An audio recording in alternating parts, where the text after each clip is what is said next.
Can you see it? Yes. Yes. Yeah. Alexander Ivanovich Meshcherikov, a friend, colleague, and contemporary of Evald Ilyenkov, was a remarkable Soviet psychologist born on 16 December 1923 and died in 1974 at the age of 51 from acute heart failure. I say this not because you can't read about it on Wikipedia yourself, but to point out that his life was in some ways isomorphic to the lives of many talented Soviet Marxists who sincerely considered themselves soldiers of the October Socialist Revolution. Apart from Evald Ilyenkov, this included, of course, Mikhail Livshits, Viktor Glushkov, the parent of automatic ОГАЗ, да, автоматизированная система управления экономикой. I don't know how to spell it in English. Automatic system of management of the Yes, economic, yeah, thank you. And Anatoly Konarsky and many others. For them, the works of Marx and Lenin were not just slogans. They took as their guide the Soviet Communist Party's plan to build communism by 1980 and did everything they could to ensure that this plan did not remain an empty sound. As we know, they lost out on that stretch of time. Their deaths were, of course, linked to the approaching collapse of the socialist states, which they foresaw. With their passing, theoretical communism in fact ceased its forward movement and moved into organized retreat. But that does not mean that they lost out altogether, because history develops by leaps and bounds with interruptions of gradualness, and, as Vladimir Lenin said, pays little regard to our subjective desires and notions of how things should be. It is very important that in this period of the first decisive attack on the old principle of social life, fundamental discoveries were made and crucial results were achieved, which helped to make sense of the ways in which the main task set by Karl Marx can be fulfilled. This task consists in the so-called leap into the kingdom of freedom, which comprises in reorienting the nature of the production of society from the creation of things to the creation of conditions for the production of man himself, that is, of an integral, universal, fully developed human personality. This, according to Marx, is the basic essence of communist production, or communism as the unraveling of the mystery of history, knowing of itself that it is this unraveling. One such crucial result, which is directly linked to the solution of Marx's task, was Meshcherikov's work with pupils at the Zagorsk boarding school, the result of which cannot in any way be reduced to the spatial defectological field. The work with deaf, blind children was, of course, not started by Meshcherikov himself. His teacher, Ivan Sokolansky, started such work on a large scale back in 1920s. One of the most famous results of this work was Olga Skorohodova, a deaf-blind child girl who became a famous Soviet writer, defectologist, PhD in pedagogical sciences, and the only deaf-blind researcher in the world at the time. Olga Skorohodova was also involved in the work in Zagorsk. What is interesting, in his book, Meshcherikov describes the evolution of methodological approaches from Pavlovian behaviorism by Ivan Pavlov, which could not provide a successful solution to pedagogical problems, to what Ilyenkov called the Spinozian idea of movement along the contours of external objects. This change in the theoretical basis of pedagogical activity was decisive in achieving the results of the so-called Zagorsk experiment, known from Ilyenkov's articles. Speaking of Meshcherikov's book, thanks to Andrei Maidansky, the manuscript of the second volume of Deaf-Blind Children, also known in English as Awakening to Life, has recently become available, which was planned for publication but was not prepared in Soviet time. Today we have arranged for the manuscript to be transcribed and translated into hypertext format in order to complete it and publish it as a separate book.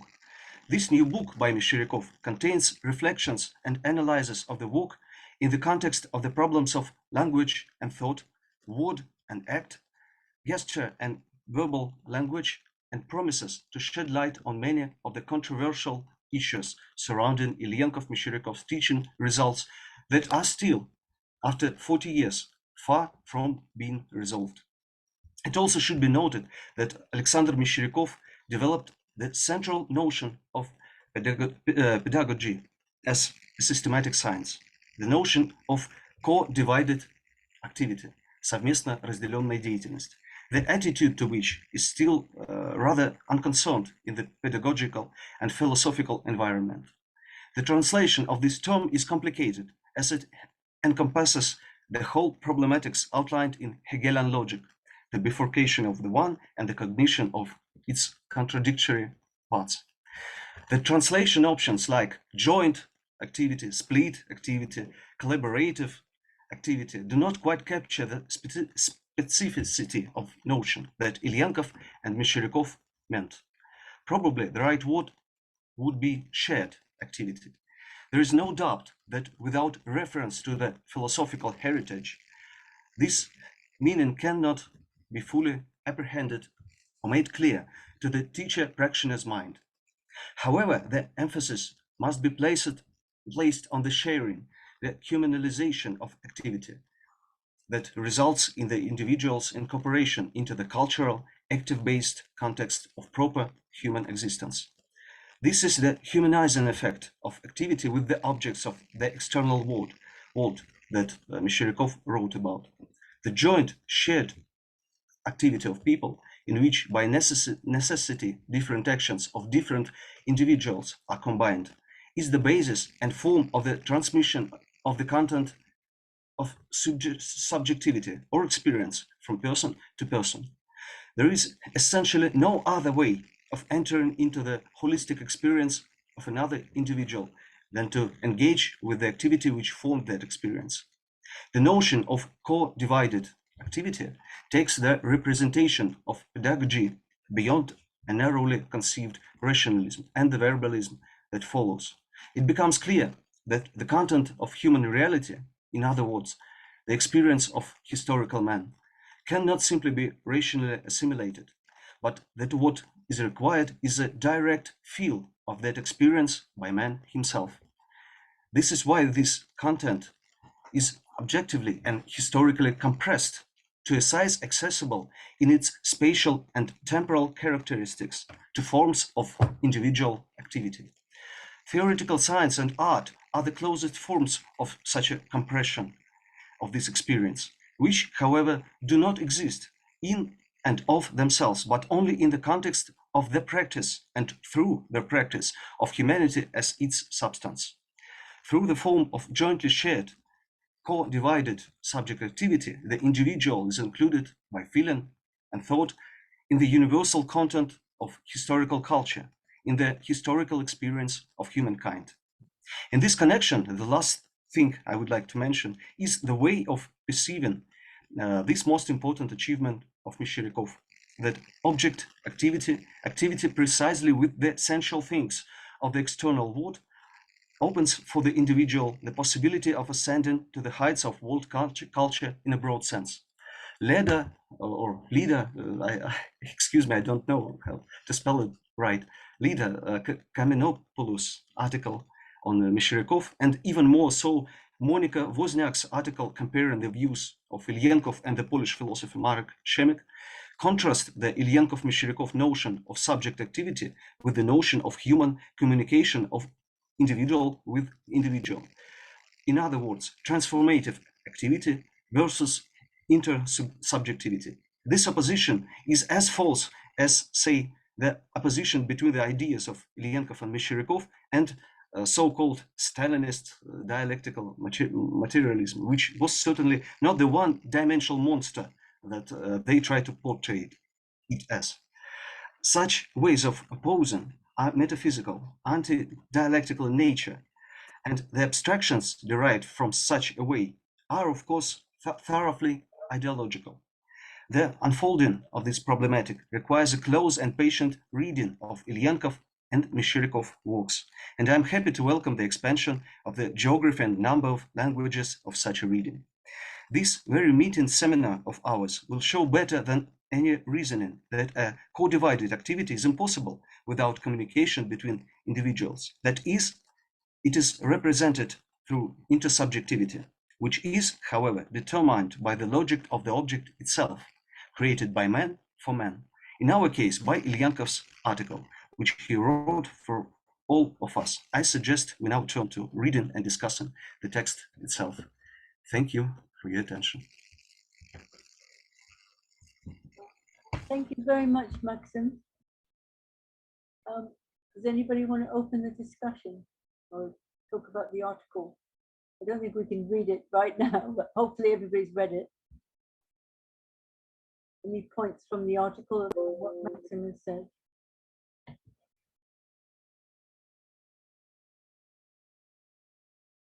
I do have lots to say about it. I don't mind at what point to do so. I guess. So I find this article very interesting because although it's very short, it's both one that I keep returning to. I think it's very useful. It's very powerful in taking sort of first philosophy, so philosophy that deals with very fundamental principles, and combining it with what we might say is conventional empirical science or scientific practice. So from that point of view, it's just very interesting, this sort of unity of theory and practice. It's also very interesting because how few Marxists there are who care about disability as an issue should be shameful. If you think really every Marxist should see it as a priority to theorize and to work towards the struggle of the empowerment of people with disabilities.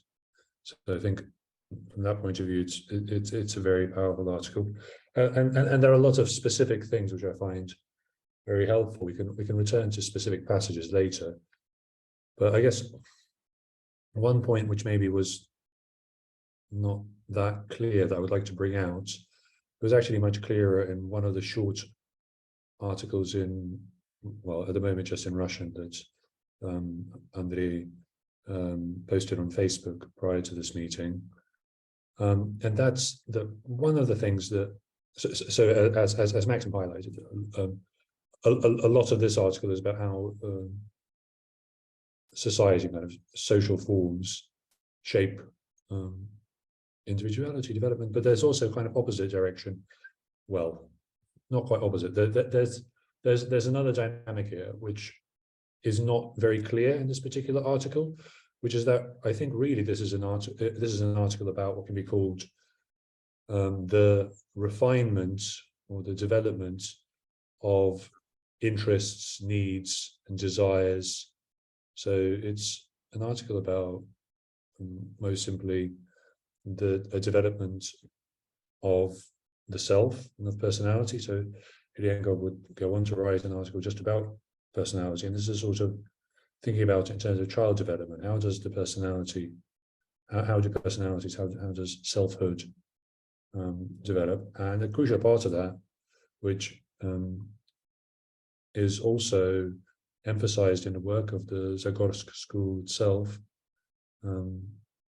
the Meshcherikov article, which again Andrei shares this, is that part of that is to do with what Hegel and Marx called the refinement of desire, just more simply. So you've got this level of desire where it's sort of very simple, and there's kind of cycles of, you have a desire, the desire is fulfilled, you have a desire, the desire is fulfilled, and really there's kind of no distinction between human and animal. And then one way which we can think of progress, or as aims of education, what does it mean to talk about progress, well, this is a very controversial term in our postmodern world. Well, one theory, which I think Ilyenkov shows us here, is that it means that we have a refined access to, or refined feeling of need. There's more granularity to our needs, and therefore to the things that can enter our perception. So yeah, that's sort of my reading of the article and what it's doing.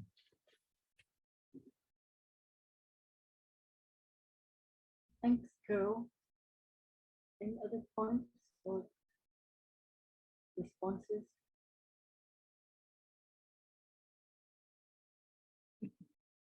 Maybe it is funny, but I was surprised when I opened recently a paper of Gregory Bateson, a paper which has written in the same period, maybe in 1956. Yes, and this paper was devoted to the causes of schizophrenia. And in this paper, Gregory Bateson introduces such a term, double bind. Yes, maybe you know. And for me, it was interesting that the situation of double bind, the situation which forms this paradoxical relevancy of schizophrenic behavior to the situation in the family, Gregory Bateson describes it almost in the same features as Meshcheryakov and Ilyenkov, the situation of bringing up of deaf and blind child. But this situation in hands of Meshcheryakov results in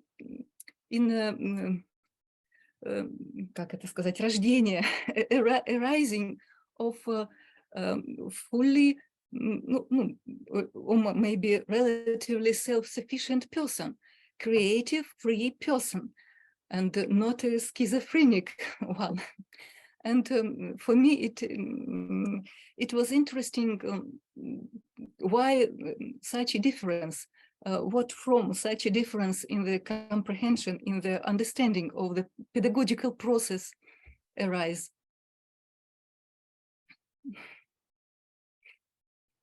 If you would like, we may go in details of Gregory Bateson paper and to compare the mode of... Yeah, I think that would be good, because actually it is very relevant. I think it's relevant because Gregory Bateson was working in the kind of theoretical background that is very much the one that Ilyenkov is criticizing. I think the kind of cybernetics approach is by design anti-dialectical. So it's very interesting that Bateson sees as schizophrenic what Ilyenkov sees as the structure of reality. So it would be really good to understand what is this double bind and why would it be relevant to mental illness for Bateson? As I understood, the situation of double bind consists in the following. In the family, often it is a mother, the person, the figure, who is responsible for this pathological development of a child. A child gives two contradictory messages, but one message goes on the direct level, and another message goes on the meta level. Yes, Gregory Bateson follows Bertrand Russell, who diverse different levels of abstractions. Yes, and a child cannot differ these levels, direct and meta. And when mother says him that she loves him directly, and contextually at the meta level, she gives him a contradictory message, for example, the child, to prove her love, tries to go closer to mother, but mother says, no, you are, как сказать, tired, go to the bed. Yes, I don't know, communicate with you. And as a child is weaker than a mother and depends on her absolutely, he will be punished if he became aware of the sense of their second message. Yes, he cannot understand that this second message is on the meta level, because he cannot to elevate at the second level, and he has before him two contradictory positions. He became disoriented, and may logically, his behavior may logically became predictable. He may react to defend himself in such a way that all messages are not serious, or maybe all messages are dangerous, or maybe I cannot understand it, and this is regression. This is enclosing, encapsulation, yes, catatonic reaction, gabophrenic, catatonic, and paranoid reactions. The approach of Gregory Bateson is interesting, although it is cybernetics, yes, one, but it is interesting because it is system approach, systematic system approach. And this approach is partly homological to sociological approach, when we try to explain individual behavior and development with the help of social systematic links of this individual. So this approach is really interesting. But Gregory Bateson considered contradiction as a cause that may only disorient individual. Whereas Ilyenkov considered a contradictional situation as the only path to exit on the higher level of generalization, abstraction, and so on. So we haven't another way to give the child a way to cope with the situation of double bind. And furthermore, Ilyenkov wrote in this paper about Meshcherikov, when he describes the situation of bringing up of blind and deaf child, namely concerning the human specificity of behavior and reactions, that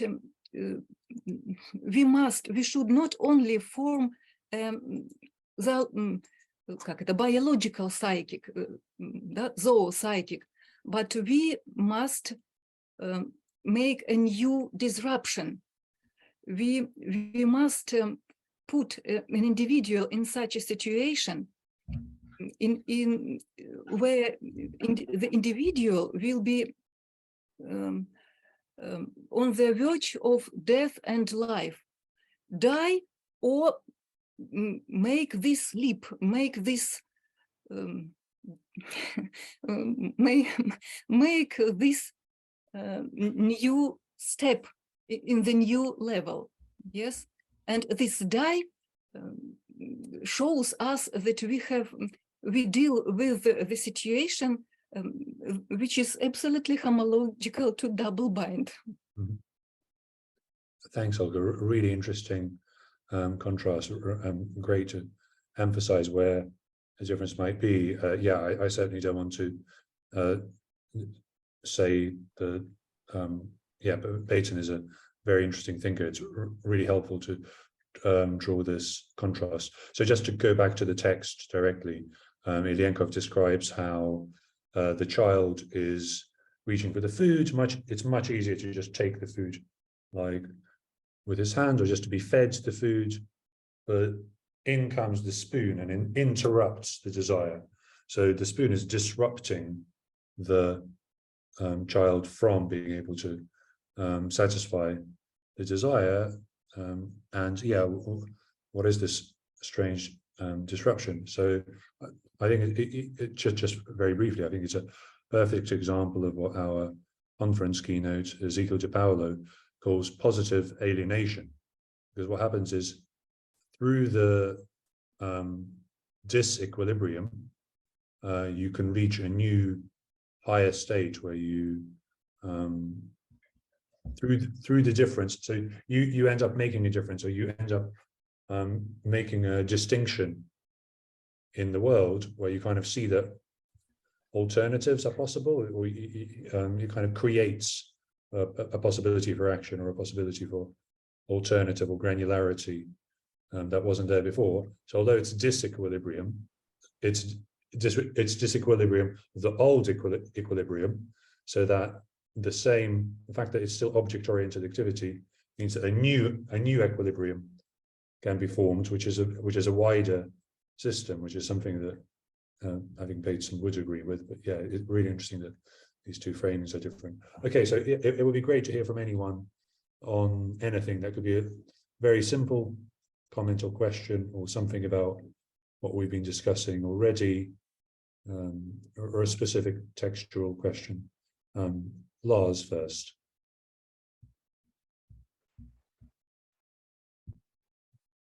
Okay, right. Well, I found this piece this paper very interesting, you know, from my point of view. But there's one thing that I sort of didn't understand quite well, you know, and it's Ilyenkov says on several occasions that the human mind is entirely socially constituted. I think he mentions 100% several times. And there is a passage which I think is very specific there. It's on page 93, on roughly in the middle, when it says that the biologically innate structure of the individual brain and body is just as external a condition of the emergence and development of the specifically human mind as are things outside the body. And I think that's a very strange passage, you know, because it seems like it considers the innate structure of the human body as something external to the body itself, you know. And I also read David Backhurst's and Purdon's paper on the same thing, which came about, I think, 1990, where he says that this 100%, you know, constitutional of the mind, social constitution of the mind, really was attacked by criticism, you know, that said, actually, this is the same position as the empiricists, you know, that all the concept formation comes from the outside.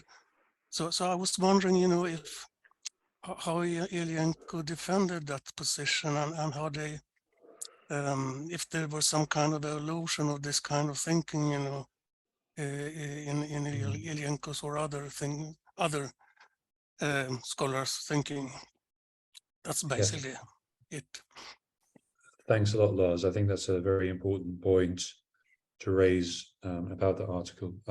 Yeah, I'm not sure if anyone wants to speak. I can just ask one thing, you know, and that is really then, if the human mind, you know, as after birth is considered as a sort of featureless lump of matter, you know, if there is no something intrinsic in the human mind that comes with the sort of evolutionary developed innate structures. Yeah. Mm-hmm. Sure, thanks. Can I ask a question which relates to what Lars just said as a background context? So Lars referred to the paper by Backhurst and Pedant, or whoever, something like that, in 1991. And Backhurst is critical of Ilyenkov's article on deafblind development of Ilyenkov. Is that article that Backhurst is talking about the one that we're talking about? That's my question.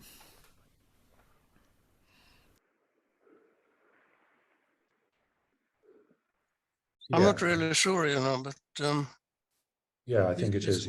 yeah, somebody else might know that better. Okay. Yep. So Hello? yeah, George, go on. Yeah. Excuse me. I want to make one point that is sort of philological, but I think it's important that I say it, that Bateson mistakes and gets wrong Bertrand Russell very seriously when he talks about meta levels. Russell did not use what we call meta languages or meta anything really. He had his own theory, which is called type theory. It's different from anything logicians would ever call meta. So at this point, I closed Bateson's book about 25 years ago and didn't read one page further. I thought this is such a fundamental mistake showing his own ignorance. I hate to say that, but that is the way I interpreted it. And people that have attended his lectures confirmed it. Thanks. Yeah, and there's certainly a separate debate we could have about whether there's such thing as meta languages, etc. Well, one point. I mean, I think Bateson makes the right distinction. There are levels of communication involved, but there are not what logicians ever called meta anything. That's the point. Okay, thanks. So anyone on the point about the important question that Lars has asked, just in terms of what, does anyone remember what those arguments were, or know what, either how Ilyenkov did defend them, or would anyone defend them? I guess there's kind of approaches to mind as social. Yeah.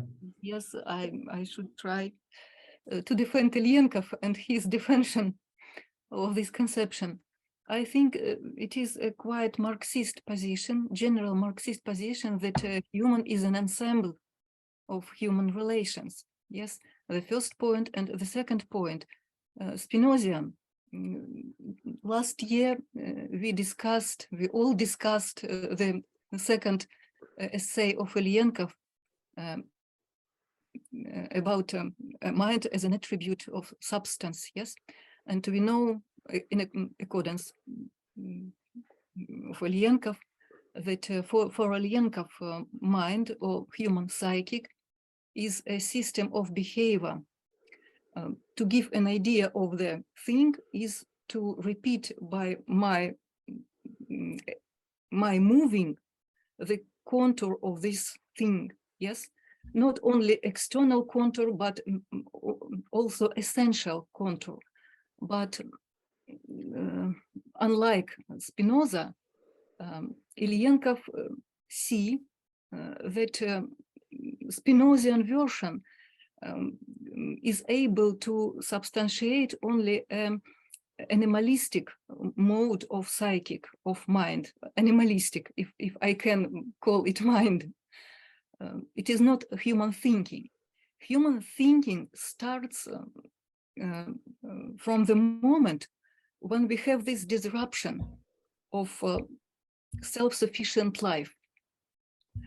When we put a mediation link between self-supplying of the individual, yes, and self-supplying of the community, without which the individual cannot exist. This community is lacking organ of the individual himself.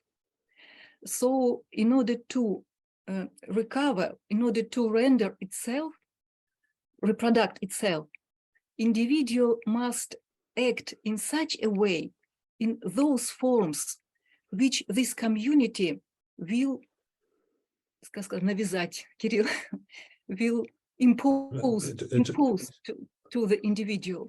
And these forms are embodied in the human things which are created by human for human. And these forms, they split an individual activity. They make it self-contradictory, double-bind activity. And this contradictory splitting is the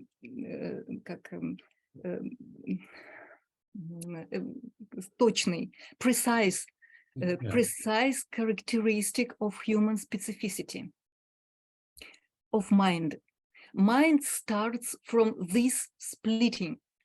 It is only a dog in Pavlov's laboratory cannot bear contradiction.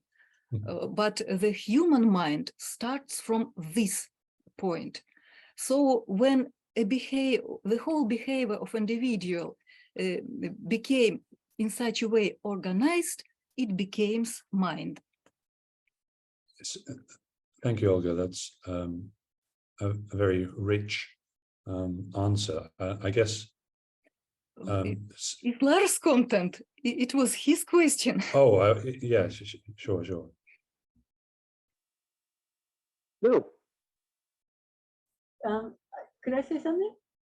Oh, well, I think Olga asked if Lars wanted to respond before we said anything. I was only going to return to Olga's point. Okay, well, I can agree to all that. You know, I don't have any problem at all with that. You know, that the human mind or the functional organs are constituted in social interaction. You know, but still, I think, you know, I got the impression that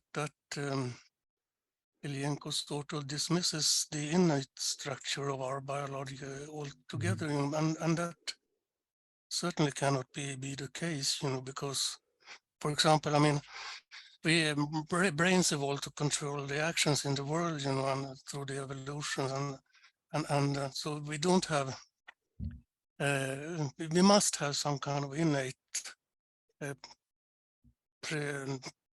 predispositions or whatever you might call them to act in the world, you know, and it seems fair or not, you know, that Ilyenkov sort of dismisses all that, and certainly he can't do that, you know, and I was wondering where he sort of discusses this kind of issues, you know. Yeah, more or less. Thanks. Yeah, before I return myself, Karina? Yeah, the point Lars has just raised is very important. Ilyenkov is being very provocative here. There's no question. And he's deliberately, as Majdansky has explained in the discussion of this paper, he's deliberately being reductionist in the sense that he wants to have a very clear opposite to the view that we are predetermined by biology. And he's kind of setting it out in an extreme form, which of course is done for the purpose of, as Majdansky, the purpose of showing this as a scientific experiment. That's why he says that a child without sight or with a deafblind child is like a vegetable. He's making it very extreme. But I think he's foreshadowing or take the whole discussion that's been going on between, for example, Chomsky, who said that talks about the language being already in our genes, that we have a predisposition that is so powerful it's there anyway, whatever happens. And I think Pinker follows in those footsteps, Kuhl correctly. But this discussion about nature and nurture, to what extent are things already written in our genes? To what extent are they a thing that we create through our lives and through our specific growing up process? And it's not, Lars, it's not just social interaction we're talking about that creates humanization and personality. It's shared activity with humanly created objects. That's much more complex than simply social interaction. It's a more specific, elaborated question. And I think not just objects, it's socially created objects which one could ask, does a socially created object also embrace the ideal? Does it embrace concept? Does it embrace the whole, as I think Majdansky says, that the work, the thought, the feelings of thousands of years of humanity, they are negated, sublated within this process of humanization that we embark upon, and that, as Olga says, it's not an evolution. It's actually a revolutionary evolution. It goes through processes where things can come to an end. They can be interrupted. They are interrupted, and as Carol has said, when the child, it would rather just stuff the food in its mouth. It doesn't want to use the spoon. So there is a disruption. There's an alienation which has to be resolved, and I think that's a more richer process. And just to, of course, human beings have evolved to be able to do these things, and there's a genetic aspect. There's an evolutionary selection of genes that enable us to be more predisposed and more predisposed to doing the things that human beings do. And the human being of today hasn't got the same genes as a human being 300 years ago. They've been modified by social evolution and natural evolution. But it's still, Ilyenkov's point, I think, is there, that you cannot equate mind with brain. They're not the same thing. What is mind and what is brain? They are obviously, one is, the brain is a precondition for the mind, but the mind is not the same as the brain. Just a quick reply to that. I certainly agree to that. Minds is not brains. Minds is entirely socially constructed, as Ilyenkov says. But but the social construction must have some features of evolution in it.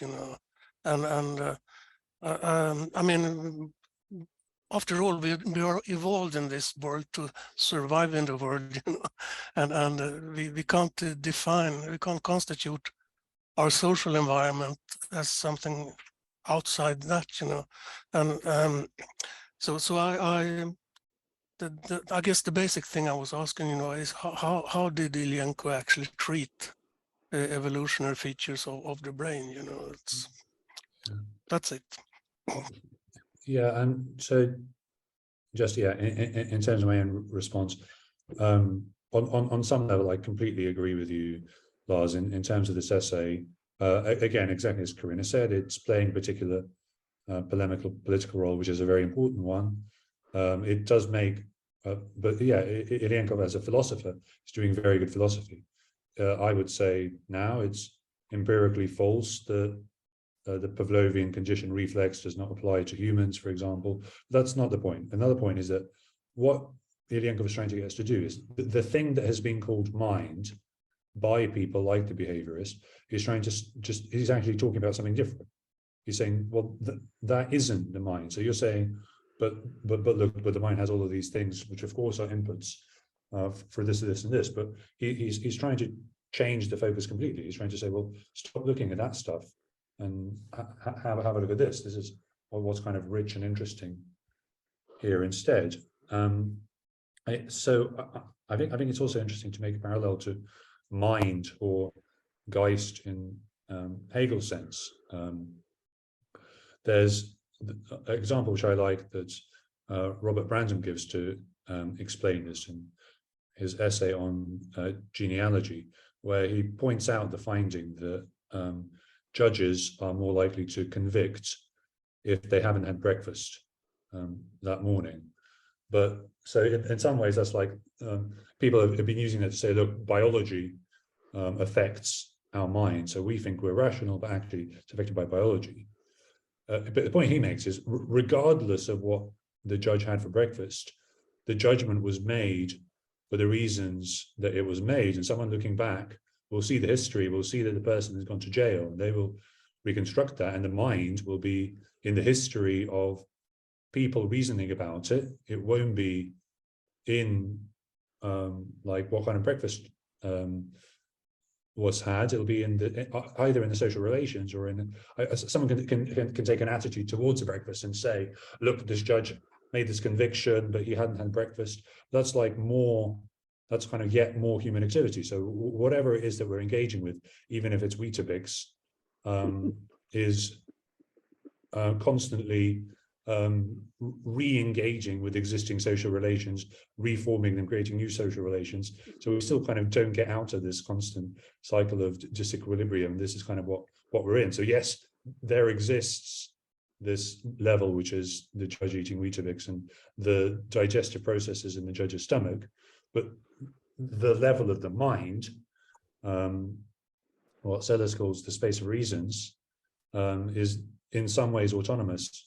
Nonetheless, it's not something that we can't think our way out of it, and it's fundamentally not reducible to the material, and it's not something that it is material. It's not reducible to these particular materials or the gene for X. Like, it's not like there's been a very successful program of finding the gene for X that has disproven Ilyenkov. It's the opposite with everything. So I'm studying emotions at the moment, and all of the stuff of here is the brain area that's evolved for emotion is just not working. It's far better to talk about emotion programs and kind of evolution of populations of emotions and population and emotion inactivity and how it is enacted. That's right. And the other side of it, I don't want to go on for too long, but the other point of it in terms of what Olga was talking about, that there's a fundamental contradiction at the heart of it. There's discussion now in philosophy of cognitive science, which is in what Hutto and Mayan call the hard problem of content, which is how is it that we can have these representations? What are these representations? They seem to be kind of spooky, where the idea is that something in the world triggers a representation in us, and what Ilyenkov's theory is giving us here is a way to account for that. That it's only when we have some kind of resistance to the world that actually the mind is empty in some way, except for when there's resistance within activity.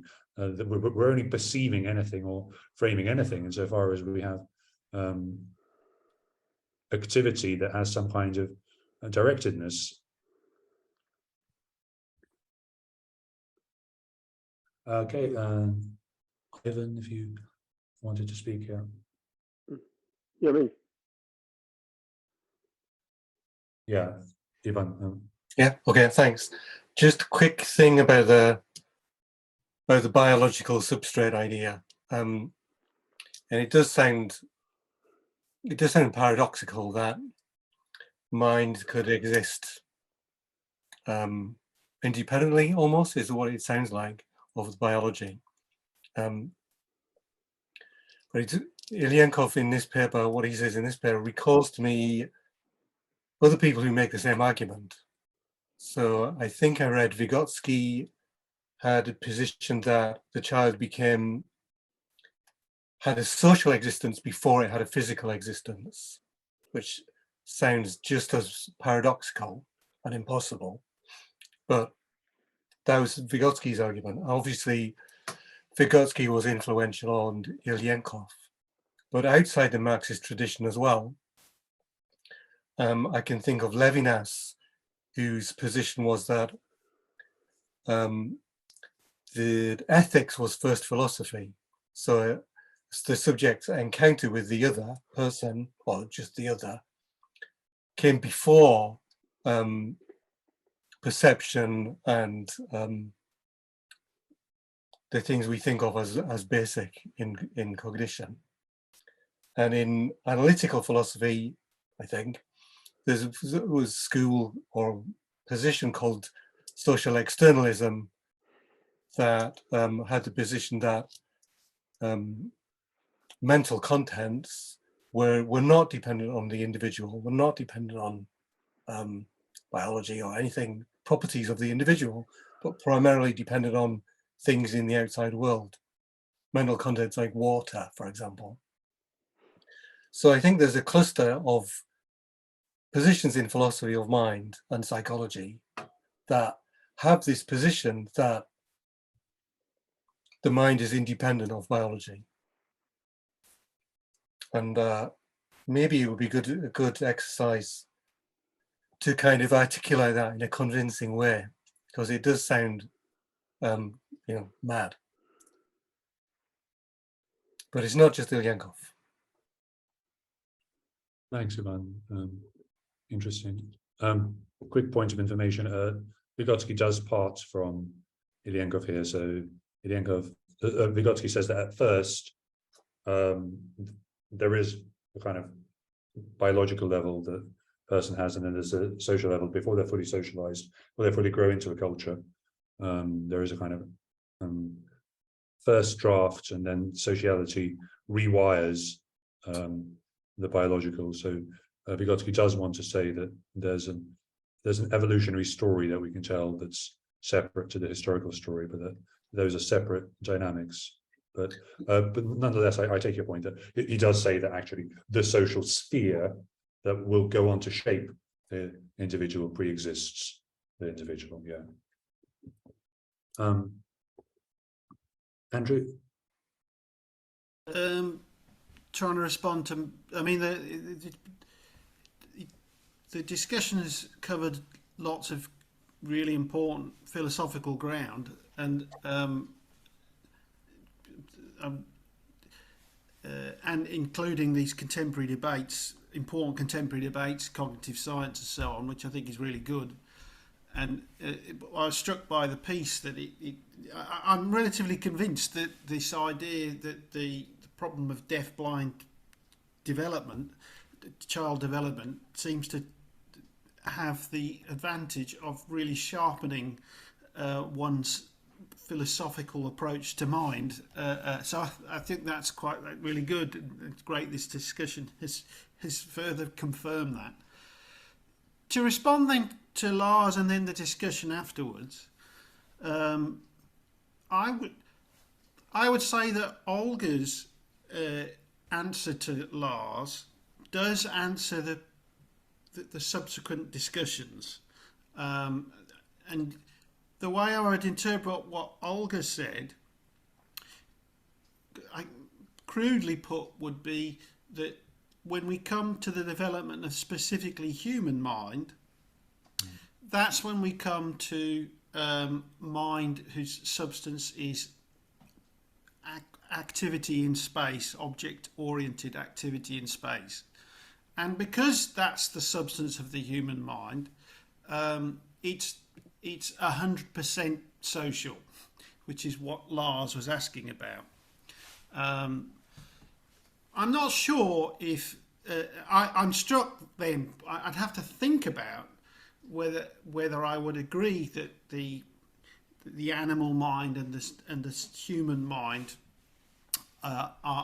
can be put on that spectrum or distinguished in that way. But at first listening, it sounded convincing to me, and sounded like a convincing answer to me.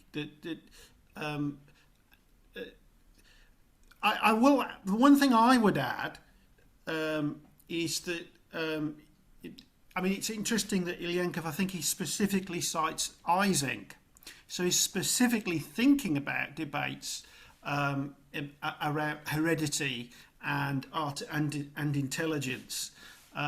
So he is targeting that. He's not, in this article, responding to Corinna, he's not specifically targeting Chomsky and arguments around that, innate Chomskyan language arguments. He's actually got in his sights Eysenck and arguments around the intelligence being inherited. And it's in that context which he's saying it's 100% social and 0% innate, distinctively human mental characteristics. One way of interpreting it, which Lars might find more palatable, is to say what Ilyenkov is really doing is saying that the terms of the debate the terms of trying to distinguish between how much is heritable and how much is not are entirely false. And I would say that there is a legacy of this problem of entirely conceptually incoherent. And there is a legacy in that of what we've discussed, because you've referred to, both Corinna and Kirill referred to the genes. And the concept of the gene is inherently problematic. They talk about the bloody the genome and DNA and so on, but the idea of specific genes I don't think there's really any correlate to that, even in contemporary science of the genome, double helix. There is no coherent account really of what it means to say that it's 40% heritable. I mean, if you look at the term heritable, it's nonsense. It certainly doesn't mean anything like people think they mean when they say, well, it's 40% nature and 60% environment. So what does it mean to say it's 40% nature? There is no coherent account of what that means in the debate. And that it may be one way of understanding what Ilyenkov means when he says, well, it's 100% social. Okay, I'll stop there. You could go on forever about this topic, couldn't you?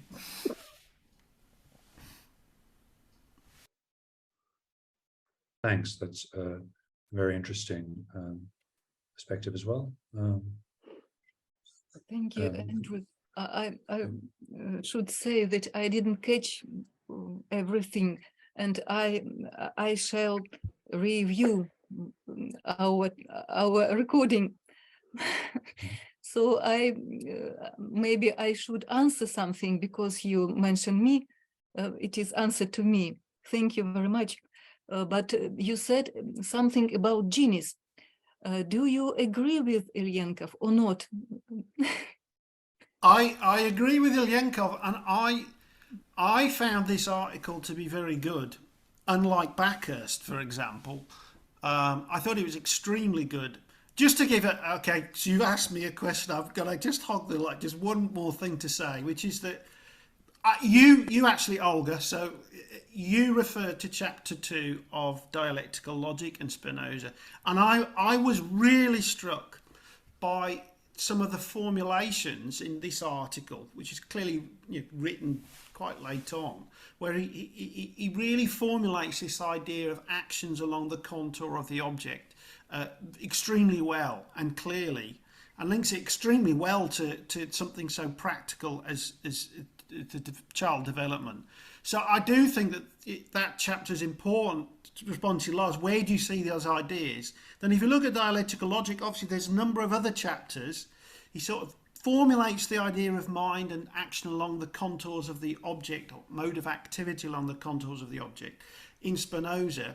Then he goes through the German philosophical tradition. He gets then to Hegel and Marx, and back comes this idea, but now through as a materialistic inversion of Hegel. So that's where these ideas are really elaborated.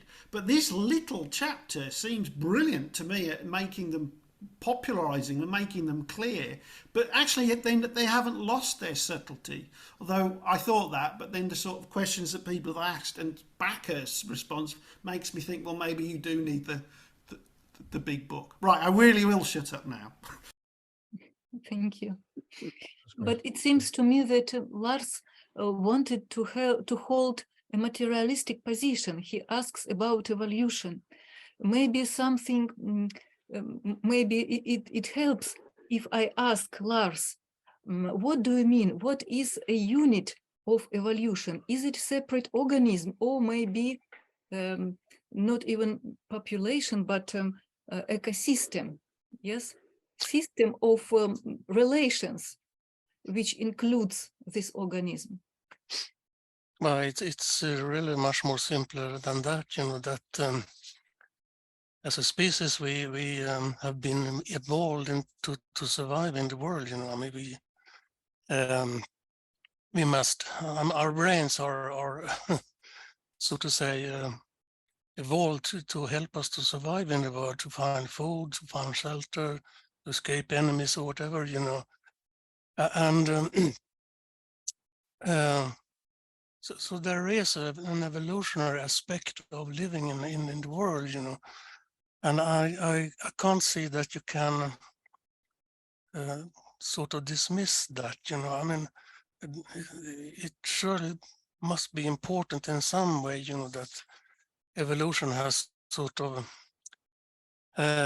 progressed to the point where we can get some kind of predispositions or whatever that makes us suitable to survive in the world, you know, and especially what that is, you know, I wouldn't dare to go into that, you know, but surely we have got, evolution has formed our brain in some way, you know, and it's really not that different from the brains of animals, etc. I mean, we can use experiments on rats and monkeys, you know, to actually find some cures for diseases for our brains, etc. So how does that all come into the brilliant idea, I think, of Ilyenkov as the mind is constituted by the social, you know, and that's I can't see any contradiction between that, you know. It's not, on the contrary, I think they sort of complement each other in some way, you know. You need both. I mean, it's the idea of positioning the innate thing outside the body is obviously very strange, you know, I think. Otherwise, I would say that this paper is the most brilliant I read about Ilyenkov. It's easy to understand, and it's very concrete, you know. So, and as Andrew said, you know, the deaf blind sort of highlights this issue in a very, very nice way, I think. But in order to contentfully continue, maybe it will helpful if I notice that our organs with all their predispositions must answer some functions, yes? Yes, and the source of such function or functions not always is a separate organism, but maybe wider wholity. The system of interaction between organism and his surrounding.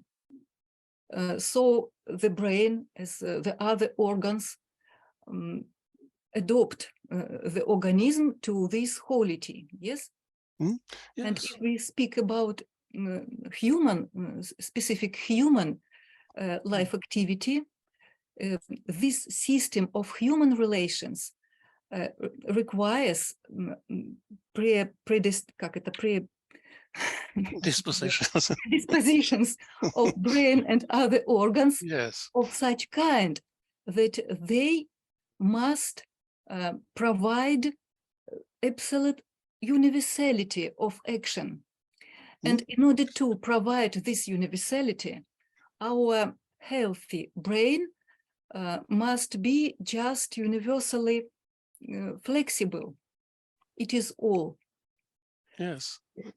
To be universally flexible means not to be predestinated to fulfillment one or several definite functions. I certainly agree to that. You know, what I'm talking about is not predisposition, but an infrastructure, you know, to actually adapt to whatever social circumstances you are positioned in time and space, you know.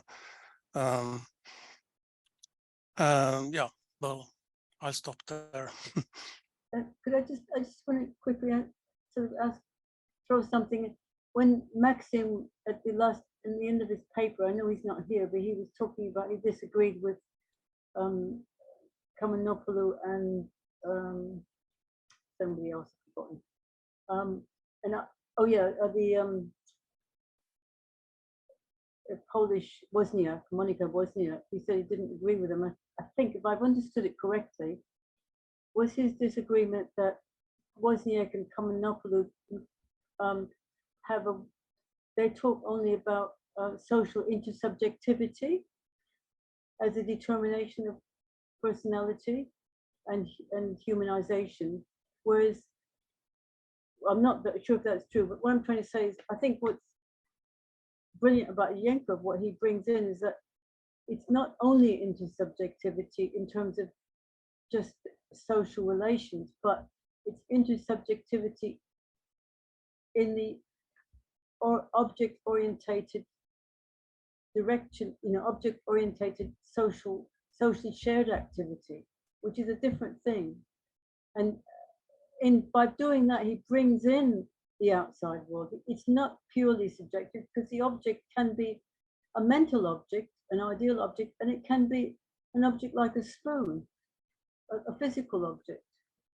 So I think that's the complexity of Ilyenkov, and he says this is the contradictory nature of it. It's not just one kind of object. It's not just drawing a circle.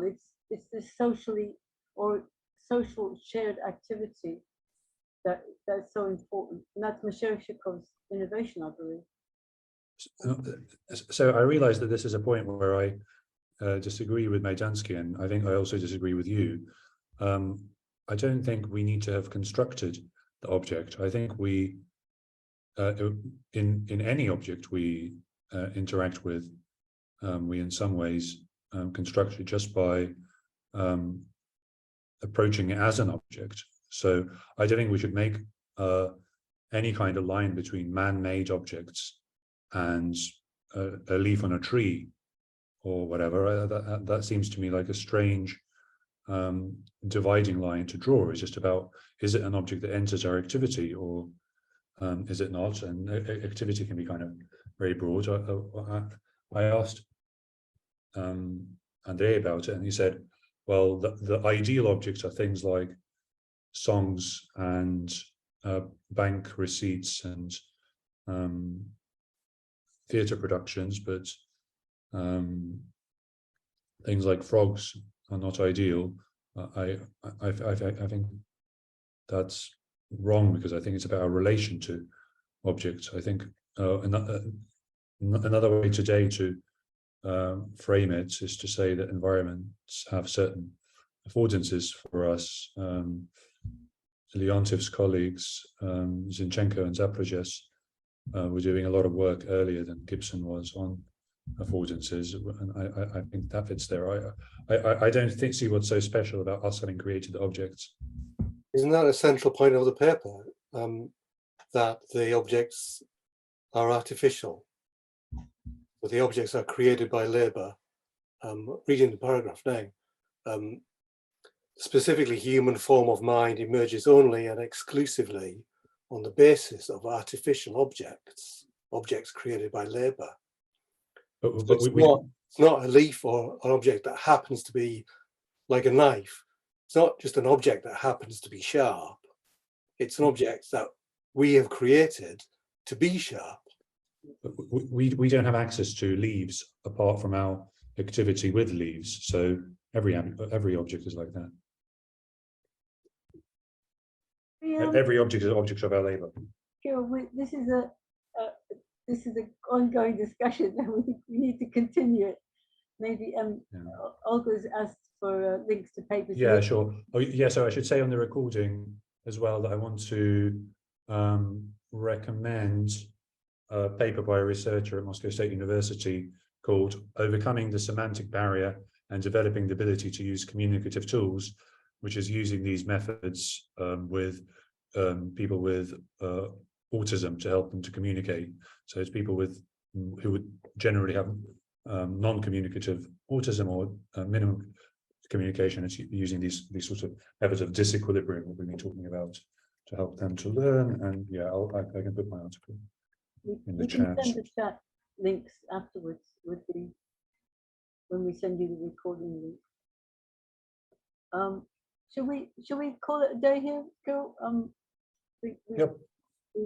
Because we could have another discussion about this. We haven't reached the agreement anyway, which is good. Okay, just say the next